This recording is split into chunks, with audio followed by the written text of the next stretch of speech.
गाजियाबाद में 139 मदरसों पर होगी कार्रवाई। 139 मदरसों पर चलेगा बाबा का बुलडोजर। सरकारी जमीन पर बने थे ये 139 मदरसे। तो गाजियाबाद में 139 मदरसों पर कार्रवाई होगी। बड़ी खबर आपको बता रहे, सरकारी जमीन पर 139 मदरसे बने। अब इन मदरसों पर बुलडोजर चलेगा। बिना मान्यता के संचालित थे 139 मदरसे। शासन को रिपोर्ट भेजी जाएगी।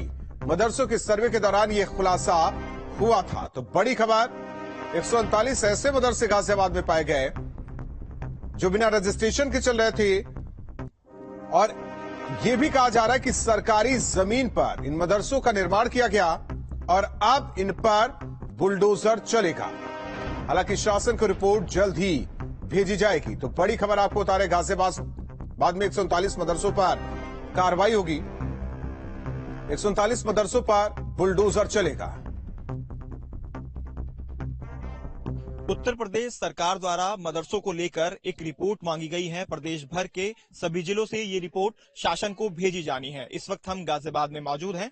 गाजियाबाद के अंदर 3 तहसील पड़ती है, लोनी, सदर तहसील, मोदीनगर तहसील। बात करें लोनी तहसील की तो सबसे ज्यादा जो गैर मान्यता प्राप्त मदरसे हैं वो लोनी तहसील के अंदर हैं, जिसमें 76 मदरसों की संख्या है जो गैर मान्यता प्राप्त हैं। दूसरे नंबर पर बात करें तो सदर तहसील है, जहां पर 58 गैर मान्यता प्राप्त मदरसे हैं। सबसे कम गैर मान्यता प्राप्त मदरसे मोदीनगर तहसील के अंदर हैं। लेकिन इस वक्त हम सदर तहसील में मौजूद हैं और डासना कस्बे में मौजूद हैं और हमारे पीछे एक गैर मान्यता प्राप्त मदरसा है। तस्वीरें आप देखेंगे तो ये जो बाउंड्री वाला आप देख रहे हैं ये गैर मान्यता प्राप्त मदरसे की है। मदरसे का नाम नफीस मस्जिद सबीकुर रसाद सेवा समिति है। गाजियाबाद जिला प्रशासन का ये भी कहना है जो रजिस्टर्ड मदरसे गाजियाबाद में हैं उनकी संख्या 228 है और उनमें से भी बहुत से ऐसे मदरसे हैं जो सरकारी जमीन पर बने हुए हैं। उनके ऊपर आने वाले समय में बड़ी कार्रवाई देखी जा सकती है, यानी कि ध्वस्तीकरण की कार्रवाई भी ऐसे मदरसों पे की जाएगी जो सरकारी जमीन पर बने हुए हैं। वीडियो जर्नलिस्ट पुनीत के साथ हिमांशु शर्मा, न्यूज स्टेट, गाजियाबाद। तो यूपी सरकार के आदेश पर प्रदेश में मदरसों का सर्वे किया जा रहा है। आगरा में जिला अल्पसंख्यक कल्याण अधिकारी प्रशांत कुमार ने न्यूज स्टेट से बातचीत की। कहा कि जिले में मदरसों की संख्या 120 है और 34 ऐसे मदरसे हैं जो गैर मान्यता प्राप्त हैं।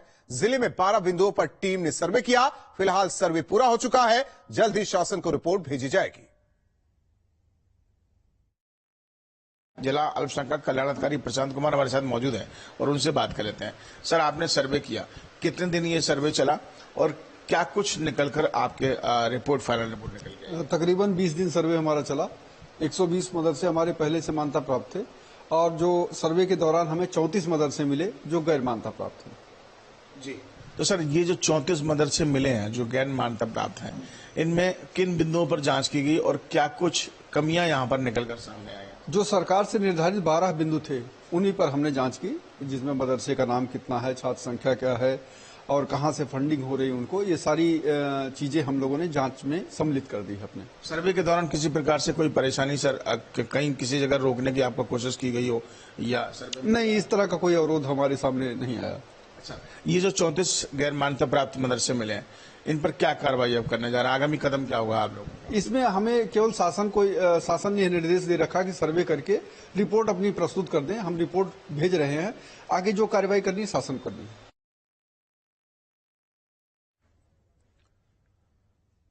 अबुधाबी पुलिस की हिरासत में कारोबारी। बड़ी खबर, ग्रेटर नोएडा के कारोबारी को हिरासत में लिया गया। अबुधाबी पुलिस ने कारोबारी की पत्नी को भारत डिपोर्ट किया। कारोबारी की पत्नी ने विदेश मंत्रालय से गुहार लगाई है। विदेश टूर पर गया था कारोबारी प्रवीण कुमार, जहां अबुधाबी पुलिस ने उसे हिरासत में ले लिया और इसके बाद पत्नी को भारत डिपोर्ट कर दिया और अब पूरा परिवार विदेश मंत्रालय से गुहार लगा रहा है।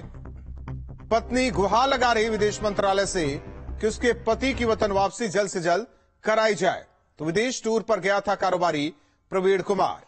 तो अबुधाबी पुलिस की हिरासत में कारोबारी जिसका नाम प्रवीण कुमार और पति पत्नी विदेश टूर पर गए थे अबुधाबी में, पुलिस ने हिरासत में ले लिया, जबकि पत्नी को भारत डिपोर्ट कर दिया। और जब पत्नी भारत पहुंची तो सारी कहानी बताई और इसके बाद विदेश मंत्रालय से मदद की गुहार परिवार लगा रहा है। और जिस तरीके से अबू धाबी में इस कारोबारी को पुलिस ने हिरासत में लिया, बताया जा रहा है कि उस दौरान पुलिस ने कहा कि आप